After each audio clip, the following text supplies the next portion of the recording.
I'm Marsha Powell. I graduated in the class of 1976 with a Bachelor of Architecture. 1976 was a very interesting year because the school closed down in the beginning of June because of financial crisis in the city, and it derailed a lot of people getting their final presentations in because it was unknown when the school would reopen. So it was very difficult for a lot of people.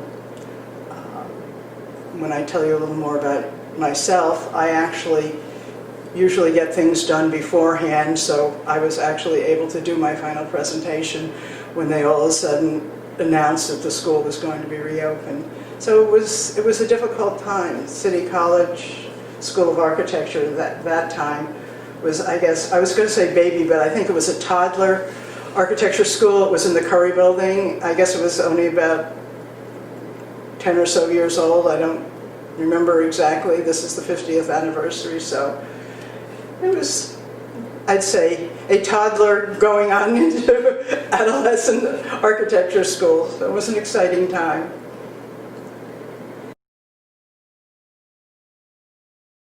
Okay, for me it wasn't always easy. I was married. Probably in the class I started in, there were probably only 5 or 6 women. I had the brilliant idea I would have my child during architecture school. So I had a baby after my second year, and I ended up going at night. So, I mean, I know the guys played poker in the back room. I mean, we did projects together. Sometimes I was the safe face when we had a project where we had to go in Soho when it was really an artist area, and one of the guys was doing interviews, so he brought me around as a safe face to knock on doors and stuff. You know, we hung out here. We had to do our, projects. There were studios. We had to build our models and stuff. After I had my child, I did a lot of stuff at home. So some of the students babysat for me. Some of the students, there was another woman who had a daughter who babysat for me. She was probably the only other woman that had a child at that point in architecture school. When we all graduated, we all went to Chinatown and had dinner, which was a new experience. There were people who had never been to Chinatown for dinner at that point. So it was very different times. What percentage of the students now are female? About 50. Yeah. I think the class was about 125, and there were 5 or 6 women in the day. There were a few more in the evening class and picked up a few more, but very different times. With my child, I walked around the burned out Bronx. I mean, New York was pretty tough in the 70s. My daughter was born in 73, so it took me a longer time to get my degree and went slowly. And when the guys, I'd go by myself because I was controlled by her naps, and the guys would go, and the police would say, "You guys shouldn't really be walking around this area," and I'd go wandering around with my baby on my back by myself, and nothing ever happened to me. It was always okay, but it was interesting times. I think it was a very good education. It was very practical. I never did a single-family residential building. Nobody ever designed a single-family residential building when I was in school.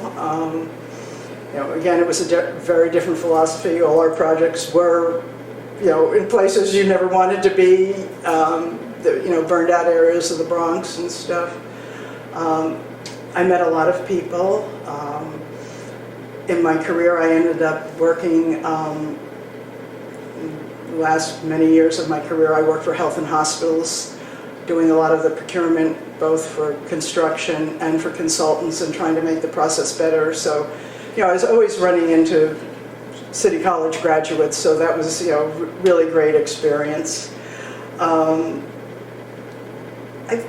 think it was a good education. It wasn't an Ivy League education, but I think it was a real practical education for working in New York City and working in the bureaucracy of New York City and understanding it. Basically, I'm retired now, and during my career I started out doing design, and then I ended up doing construction management. I found that that was more satisfying because I actually got to get what was going on built, because when I just designed I found that so many things did not actually go any further than design. And I had thought, that when I went into architecture, my first degree was, I had BS in biology, so I thought architecture was a combination of art and science, which I found it wasn't really. That there were a whole bunch of other skills that you needed to prosecute an architect's career. There's many different ways you can go, and I did the construction management. Then I was director of engineering services at health and hospitals, and I handled a lot of procurement and trying to get good consultants on board so that we would get good designers, which I think I implemented a lot of that when I was there. And right now, I'm an artist. I'm sculpting. I go to Art Students League. I've sold some pieces, and I finally got my art.